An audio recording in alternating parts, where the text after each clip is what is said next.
Manchester City on Sunday. Adam, Dave and Carl with us. So, a few months ago, fans were concerned about the performance level despite the fact that we were grinding out the results. Over the last 3 games or so, the tide has turned. Everybody's very positive. Adam, what has changed? I think, to be fair, I wasn't worried, to be honest. I always knew Louis van Gaal would turn it around eventually. Obviously, I speak to fans after most games, and a lot of them were worried that maybe he was too stubborn, he was stuck in his ways, he weren't the right man for Manchester United, and he was struggling to adapt to the Premier League.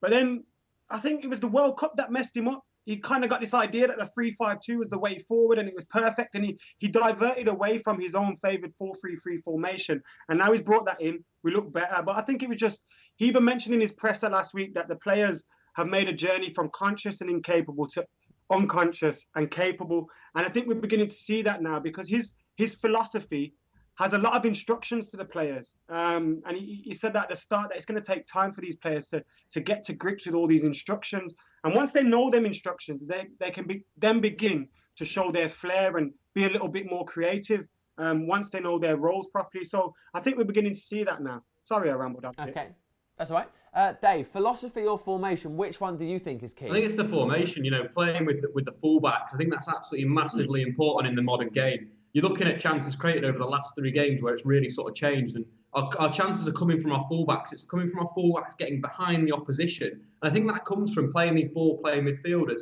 The likes of Mata and Herrera and Valencia on that right side have been absolutely brilliant in the last 2 games. In terms of passes completed, they're the 3 top passes for Man United. So I think it's really changing. We're keeping the ball in better areas, and we're just playing a bit better. And we're looking to attack people, and the tempo's gone up. It's just, it's magic. Magic's come back. Okay. Carl, do you agree with that, or do you think perhaps the different personnel have something to do with it? I think the different personnel, if you look from the last manager, from Moyes till now to Louis van Gaal, I think you've got to give Louis van Gaal a lot of props because just his presence and his arrogance, like Adam was saying before, I think that is infectious. I think that passes on to the players. And when the players are arrogant, you've got to be arrogant to play in front of 80,000 people every week. You've got to have that bit of swagger about you. And I think that kind of passes on to players. You can see it now coming in. The momentum's coming in. It's like our 5th consecutive win. And we're just knocking on from there. And I think there's great team spirit as well. Yeah, and I think it helps, and it comes from the top. I think if he's full of confidence and he believes in himself wholeheartedly, he believes what he knows is right, it'll pass on to the players all the way through. Okay, excellent. Now, stick or twist, Adam. Do we stick with Louis van Gaal's 4-3-3 and the players that have been playing the last 2 or 3 games, or do we change? Do we go 4-4-2, 3-5-1? Okay. I don't think the formation or the style should change. Sorry. Now, in my review after the game against Villa, I mentioned how I was disappointed with the play of Valencia and Ashley Young as well. But I feel Valencia is frustrating to me because he very rarely tries to beat a man. He is a typical counter-attack player. When he's got space in front of him, he'll do well. But if he's got a defender in front of him and he has to think about it, he's not going to beat him and he's going to go for the safe option.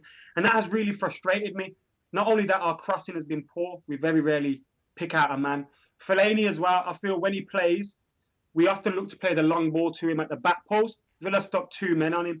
But saying that, with the game against Manchester City coming up, you do not change a team that, isn't broken. I wouldn't change it. Obviously, I mentioned that Valencia was a counter-attack player. I want to see Rafael play, especially against teams like Villa. But against Man City, with the quality that they have, I think we've got to stick to the way we're playing. And Fellaini, I think he could do a role deeper than he has done recently with the Yaya Toure and the likes of them in the midfield. Okay, talking about Fellaini, Dave, would you stick with the formation? And certainly, what would you do about players? Stephen Howson has been very vocal with the fact that he wants Falcao to start. A lot of people disagree. I agree. I'm sorry, I just think Falcao, he's sort of come to the English game and it doesn't suit him, and we've got to sort of accept that. You look at his chance conversion in the Premier League this season.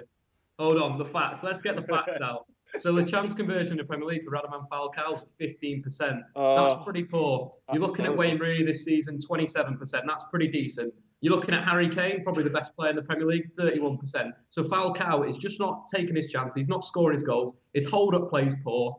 I just think it's, for a player that came to Europe and bagged 3 goals every 4 games at Porto, Atletico and Monaco, he just doesn't look the same player, and I think that knee injury's probably cost him. I hate you, Dave. Carl, Carl, what are your opinions? Falcao, formation, players? Well, I think we should address like Louis van Gaal's comments first of all. I think he said that Fellaini's undroppable. I think it's a little bit lost in translation there, perhaps, because I don't think anyone in any team is undroppable.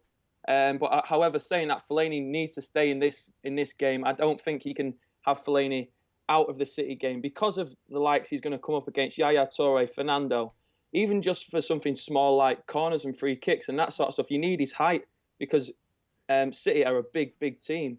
In terms of Falcao, I agree with the fact that the hierarchy have already kind of made their minds up about Falcao already, so I think he's going to play a bit part role for the rest of the season. I don't think he's going to stay. Is he in your team? Falcao. Is he in your team? Tell us your team. My team is De Gea, Blind, left back, then Smalling. It's going to be a big game for him. I want to see how he reacts. Jones, Valencia, Carrick, Herrera, and then left mid, Angel Di Maria, Fellaini, Mata, Rooney up top. All right, you remember the player's name. Did you forget Dave's name earlier? A little bit. It's the first time we've met Dave. Yeah, nice to meet you, Dave. Sorry, Dave. Nice, mate. I don't know if you've forgotten his name or just had some sort of mental break. I agree with the pressure of agreeing. All right, Dave, what's your team? Pretty similar to that. David De Gea in goal. Valencia, Jones. I'm going to go with Rojo ahead of Smalling. I think Smalling bottled it in the derby. I think Rojo's a little bit more steadier than him. Daley Blind at left back. He's been absolutely brilliant in the last 3 games. His ability to read the game is second to none. He's made more interceptions in the opposition half than any Premier League player this season, so he's definitely in. Want Michael Carrick to sit in front of the defence. With Michael Carrick this season, the Premier League, Man United have won 71% of their games compared to 43 without Michael Carrick. So he's a definite dead cert. Keep him with Marouane Fellaini. You know, he's our new Darren Fletcher, you would say, the big game player. And they're, you know, Herrera undroppable, 2 goals in the last game, absolutely brilliant. Then I go for a front three of Angel Di Maria. You've got to get him in. He's created the most chances in the Premier League for Man United, 47 and 10 assists. Only Fabregas has assisted more in the league. And if you're looking at Zabaleta and Sagna, they're both a lot out of form at left back. You want someone attacking them. You don't want Young, like Adam was saying, that potentially might go, potentially might. You want someone constantly just harrying them, going for them. And then Rooney might sort of pick themselves in a way. All right, Adam, what do you think of that? I think Dave's. What's his name? Is it Dave? Is it? Yeah. I think he said Smalling should be dropped for Rojo, and he said Rojo's better than more comfortable than Smalling. I disagree with that a lot. He's probably got facts to back that up, but I really do disagree with that. I think Jones and Rojo, one of them should play with Smalling. I think Smalling's the calmer of the 3. I think he's the better of the 3.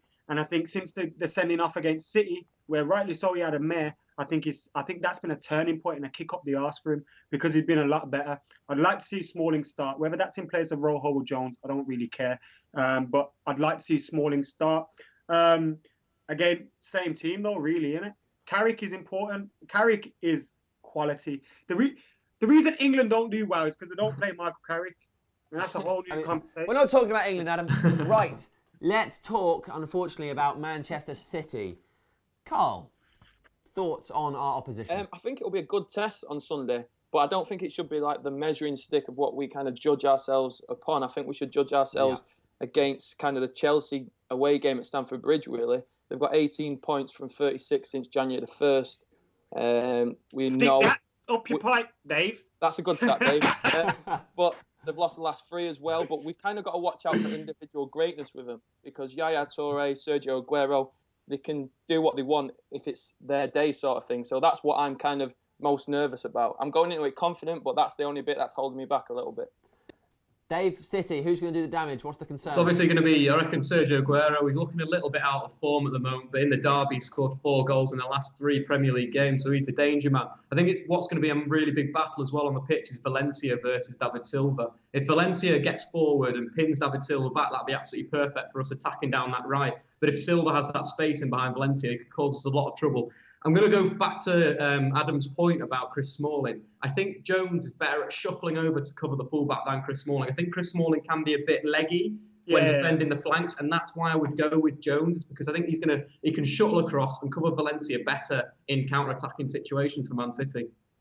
Okay. Adam, are you concerned by how positive everybody is? That's what I was about to say. Like, the confidence thing is the only thing that's scaring me. I kind of wish City had smacked Palace 4-0 or something on Monday, because then we would have been going into it a bit like, okay, we need to be on our toes. But let's be honest, Pellegrini is a dead man walking. And on Sunday, we'll find out whether the City players actually want to play for him. And if they do, that's when they can get a result. Because they've got players, big players, David Silva, Yaya Toure, Sergio Aguero, coming into this game with doubters ahead of them and doubts over their team, over their manager, everything. So they're going to have a point to prove. And it's a perfect game for them to prove that point. But at the same time, very well said. At the same time, though, I expect us to beat them. We just got to keep our eyes on Sergio Aguero, make sure he doesn't give Smalling and Jones or Rojo a hard time. That's why Carrick's important. Thanks, Adam. So, prediction for the game. Carl?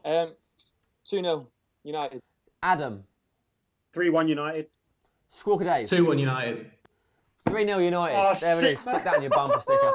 Right. Thank you very much. Guys, have a lovely week. Everybody at home, get your comments in below. Let us know what you think the score is going to be, who you think is going to win the game, who's going to be the big player, who's not going to be the big player, Falcao, formation, all of that stuff. Do it, and I'll see you later. Do it.